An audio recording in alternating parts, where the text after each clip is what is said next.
Hey there, this is Emma Kong. Today, I'm going to share with you a legendary story that has been passed down in China for over 1,000 years. The Butterfly Lovers. I've known this story since I was a child, and even today it still moves me to tears. It is so touching that people in many countries call it the Eastern Romeo and Juliet. Now let me take you back in time to where this story begins. Around 2,000 years ago, after over a century of war and chaos, China entered a time of peace under the Jin dynasty. In the southeast of China, a wealthy family welcomed their 9th child, a girl named Zhu Yingtai. Let's call her Yingtai for short. From a young age, Yingtai loved poetry and books. She was eager to pursue her studies away from home. But in ancient China, women were not allowed to be seen alone in public, let alone study side by side with men. Still, as the only daughter in her family, Yingtai managed to persuade her father to let her study in Hangzhou, one of the largest cities nearby. To make this possible, she disguised herself as a man, dressing and acting like a young gentleman at all times. On her way to Hangzhou, Yingtai met a young man named Liang Shanbo, who was also traveling there to study. Let's call him Shanbo for short. Shanbo came from a poor family, but he was intelligent, handsome, and honest. The two quickly became close. They talked and laughed along the way, and by the time they reached Hangzhou, they had sworn to treat each other as brothers. They spent 3 joyful years studying together. But something began to change. Yingtai's heart was no longer that of a brother. She had fallen deeply in love with Shanbo. The problem was, Shanbo had no idea she was a woman. To him, their bond was simply the pure friendship between two brothers. One day, Yingtai received a letter from home. Her father was seriously ill, and she was told to return immediately. She had no choice but to pack her things and say goodbye to Shanbo. But in her heart, Yingtai already knew she wanted to spend her life with this kind, intelligent young man. On the day Yingtai was to leave, Shanbo walked with her for more than 9 kilometers, about 5.6 miles outside the city. On the road, Yingtai compared the two of them to a pair of mandarin ducks, a traditional Chinese symbol of lovers who stay together for life.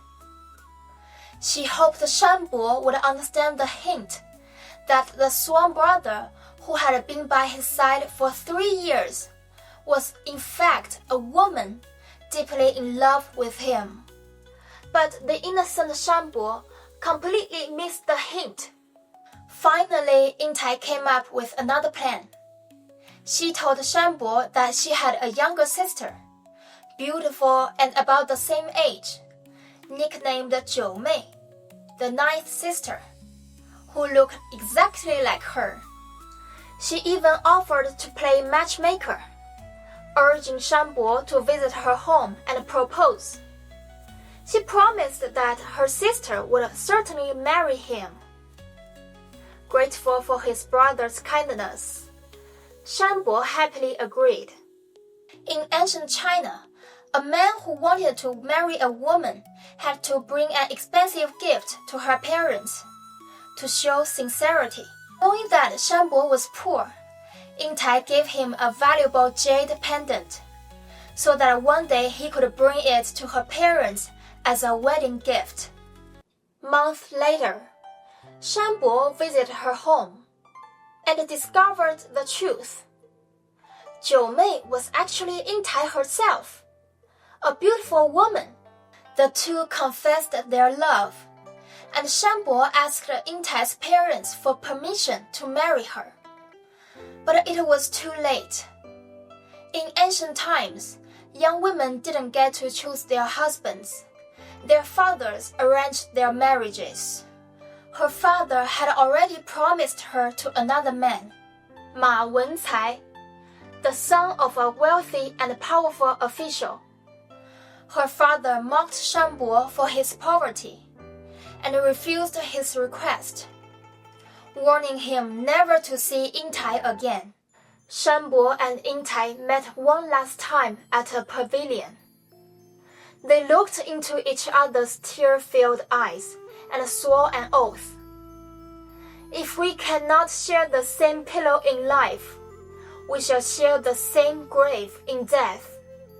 Yingtai knelt down and begged her father not to marry her off to Ma Wencai, but to the man she truly loved, Shanbo. But her father said no, and locked her in her room, not letting her leave until the wedding day. Her father even warned Yingtai that if she didn't follow his plan, he would die before her eyes. Every day, Yingtai wept alone in her room. When Shanbo came back after being turned down, he was devastated. He kept thinking about the 3 years they had together, and how he never saw how much Yingtai loved him. He was so heartbroken that he stopped eating and couldn't sleep. His sickness got worse and worse. Before he died, he asked to be buried beside the road where Yingtai's wedding procession would pass, hoping to see her one last time. On the day of Yingtai and Ma Wencai's wedding, the bridal procession passed by Shanbo's grave. Suddenly, a strong wind blew, stopping everyone from moving forward. When Yingtai learned that Shanbo's grave was right there, she stepped down from the carriage to pay her respects. She removed her red bridal gown, revealing the white mourning dress beneath. She took off her red bridal crown, letting the white mourning ribbon fall. Kneeling before the grave, she cried, praying to be with her true love. Suddenly, thunder cracked loudly, and the grave split open. Without hesitation, Yingtai jumped inside, and the grave closed behind her. The storm stopped, and the rain ended. A rainbow appeared in the sky. Everyone saw 2 beautiful butterflies fly out of the grave, fluttering side by side, never to be parted again. People say these butterflies are the souls of Shanbo and Yingtai, united in love beyond death, a love that no power could break. Do you believe true love can overcome even death? Share your thoughts in the comments. If this story touched you, please like, subscribe, and join me for the next one. Thanks for watching. See you in the next story.